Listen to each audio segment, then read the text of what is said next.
it's Monday, welcome back, and we're back on the Silvia again for the fourth and final. I mean, it better be the final video for sure. But anyway, I went to the store today and got a bunch of special push lock hose that's made for hydraulic or power steering type fluid, and I went ahead and moved this power steering reservoir. So that's already done, and now we can go straight into the exciting part, which is welding the titanium downpipe.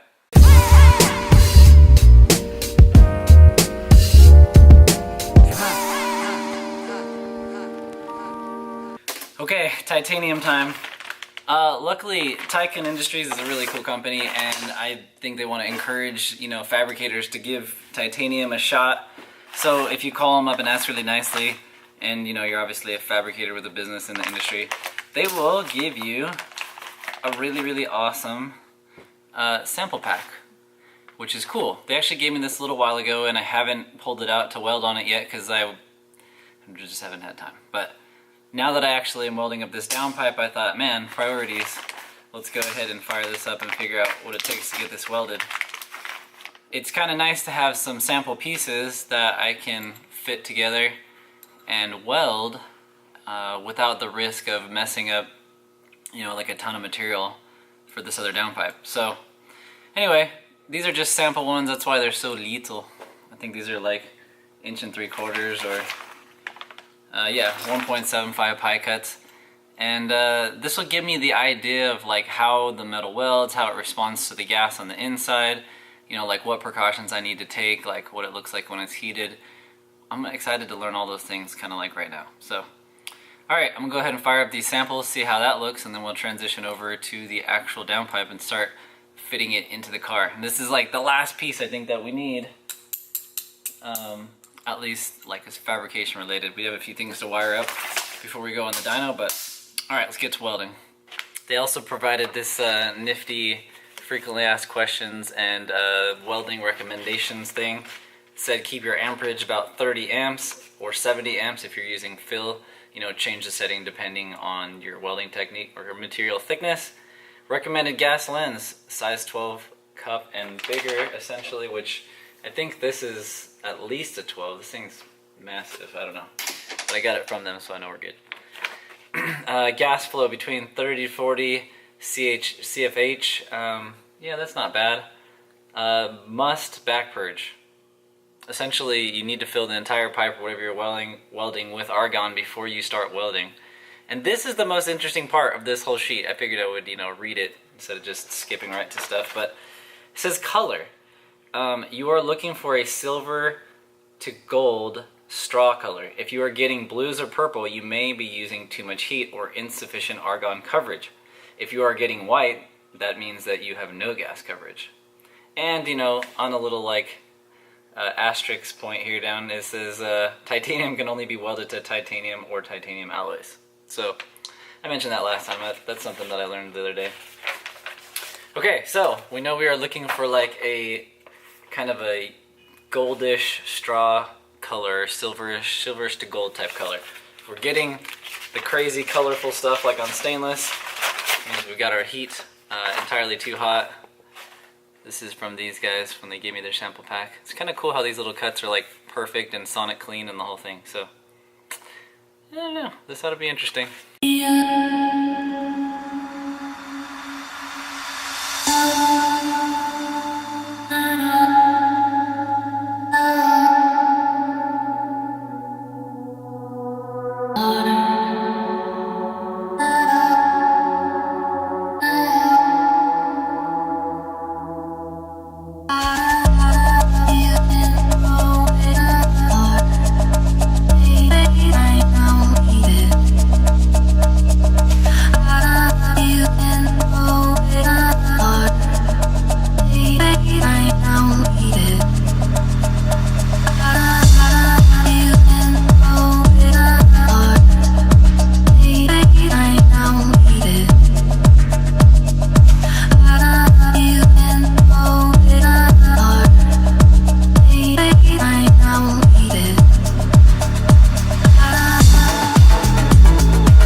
Learning some more things. Are you ready?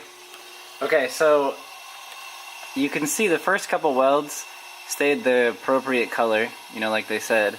And then as I got into here, I was adding a little bit more fill and a little bit more heat, and it started to get like a bunch of color, which is not good. And then over here, I used no fill at all. This is just running the material back and forth and letting it melt to itself.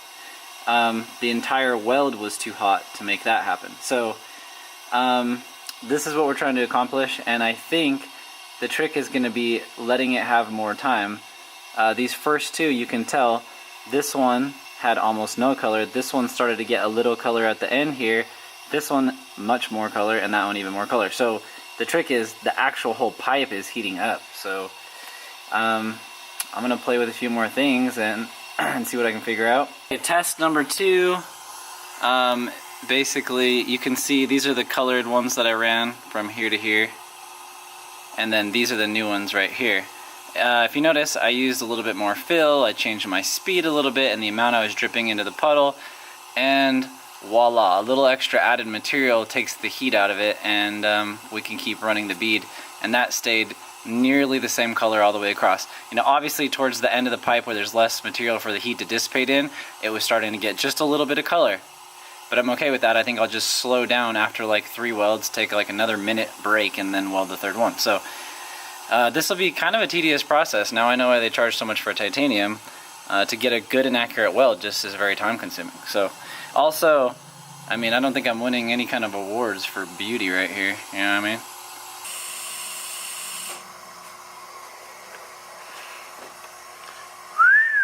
Yeah, now we're cooking with grease. Dang, I couldn't be happier with this last one. Look at that sucker right there. Wait, hold on, focus. There you go. Yeah, I mean, if it all looked like that, I'd be happy with it. It seems to be plenty of fill to make it strong. Absolutely no color, and that was the last portion of the weld I put on. I went from there to there, so this pipe was already hot, which means my settings, my fill, everything is working about correct. It's time to get the flanges out of the box and start fitting from one end to the other, and actually stacking our bends and tacking up our downpipe. So.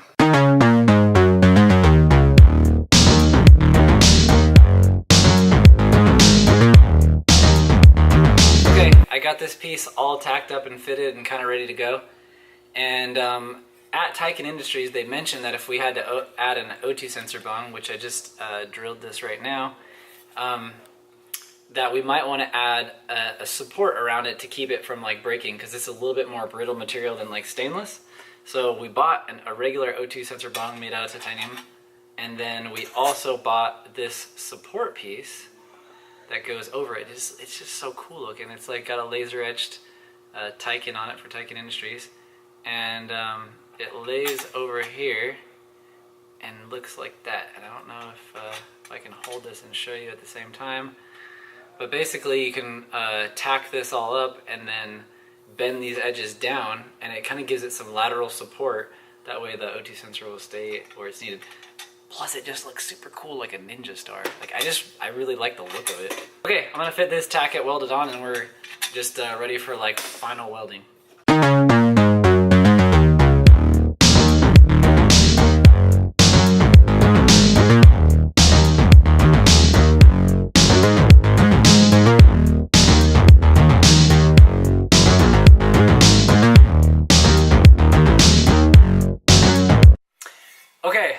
You saw me welding this in the last clip. It is the next day, and I'm really happy to say that I'm stoked with how it came out.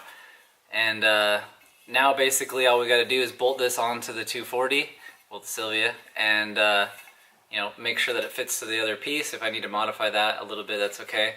I need to fill it up with fluids, check a bunch of stuff. I need to add an intake air temperature sensor and wire the fans, and then we're ready to go on the dyno. Okay, we're like dying laughing right now because we just got the car running, and this guy's trying to drive it for the first time with a twin diff. Okay, that's a little unfair because he's practiced it. But he just practiced. He was backing out of the garage and it was like, get him, get him, get him, get him, get him. Oh my gosh, bro. This ain't no daily. Okay, show me how to just take off smooth. Alright, watch. Let's see. This is how you do it. Come on, smooth. Do it, come on.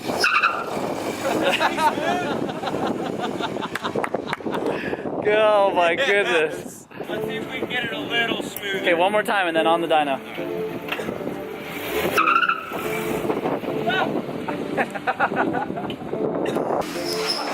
Almost. Almost. It's my hair.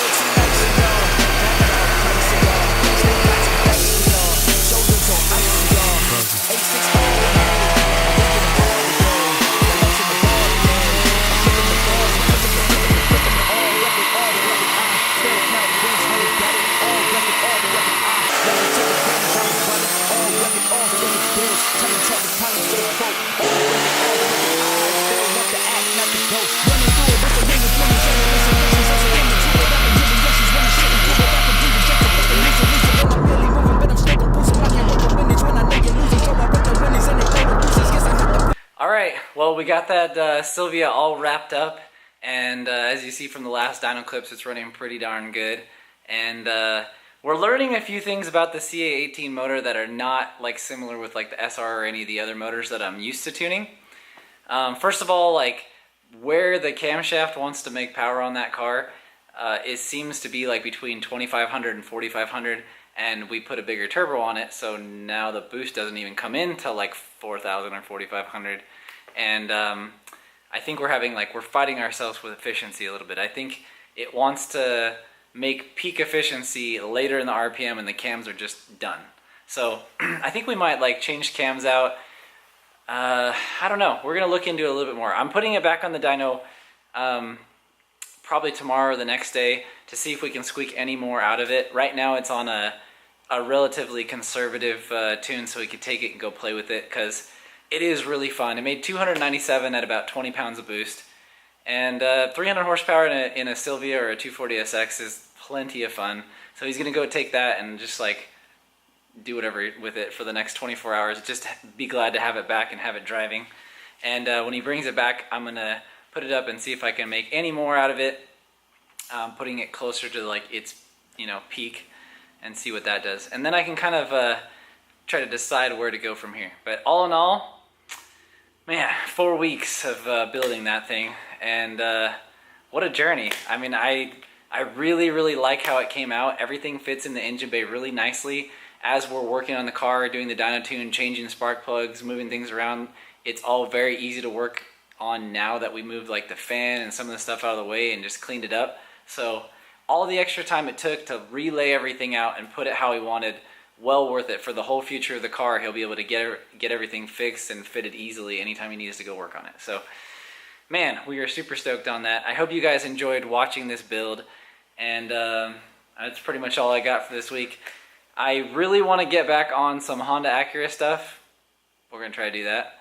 And it's really close to time to start working on our twin turbo 370Z project, the Panda 370. So we ordered a few more of his parts today, so I'm pretty excited. That should be coming soon. Yeah, that's all I got. Thanks for watching. I hope you guys enjoyed that little Silvia build. And if you haven't subscribed, go ahead and do that. Isn't that what all the YouTubers say? Subscribe, comment, like. I don't actually really care. Watch it if you want. I'm not even doing this for any particular reason other than it's fun to show you guys what I do, and I hope you enjoy it. So you guys have a good weekend, and see you in the next one.